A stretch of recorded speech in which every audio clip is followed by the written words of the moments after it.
Le 14 mars dernier, un rassemblement à l'université Paris-Dauphine a dégénéré entre 800 manifestants et les représentants de la mairie de Paris. Le sujet n'était pas la loi travail, mais l'installation par la mairie d'un centre d'hébergement de SDF dans le très chic 16e arrondissement, provoquant ainsi la colère d'une partie des habitants de ce quartier le plus riche de France. Contrairement à ce que l'on aurait pu attendre de riches individus responsables, plus de 70% des habitants du 16e arrondissement sont des chefs d'entreprise ou des cadres supérieurs, l'argumentation a vite cédé la place aux invectives et aux insultes. C'est inconstructif, salope!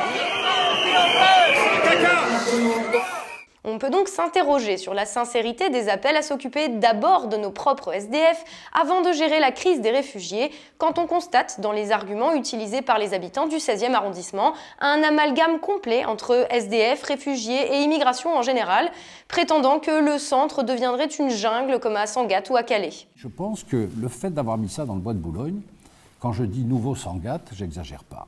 Vous ne pourrez pas empêcher des gens de venir à côté, s'installer. Pour comprendre ces réactions, il suffit juste de prendre un petit peu de recul. L'histoire du 16e arrondissement, le quartier le plus aisé de France, et l'histoire de l'enfermement communautariste des plus riches. Les gens qui viennent habiter dans le 16e, ils payent des charges très chères, et c'est pour être tranquille, c'est pas pour être embêté par des SDF ou des immigrés. Je pense que ça va apporter de l'insécurité à l'insécurité. Maintenant, trouver des logements pour les SDF, je suis complètement pour, mais je pense qu'il y a d'autres endroits. Il y a un centre d'hébergement de SDF qui va s'installer juste à côté, là, dans le 16e. Oui. Vous en pensez quoi? Pourquoi vous nous dites ça? Nous, on n'est pas SDF. Non, non. En effet, dès le 19e siècle, les grandes fortunes se sont installées dans cet endroit qui était alors à la campagne, à l'écart de Paris, loin des usines et de leur fumée. Depuis, la défense des espaces verts et de la qualité de vie sont autant de prétextes invoqués pour refuser en bloc tout aménagement pouvant amener des habitants étrangers à la communauté.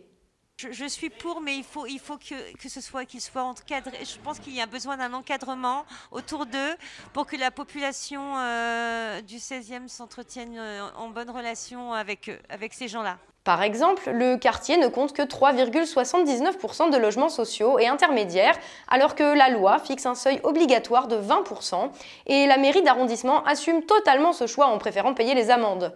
Concernant les SDF, l'arrondissement ne dispose que de 18 places d'hébergement d'urgence pour 161 000 habitants, alors que la ville de Paris en compte 9 700 en tout.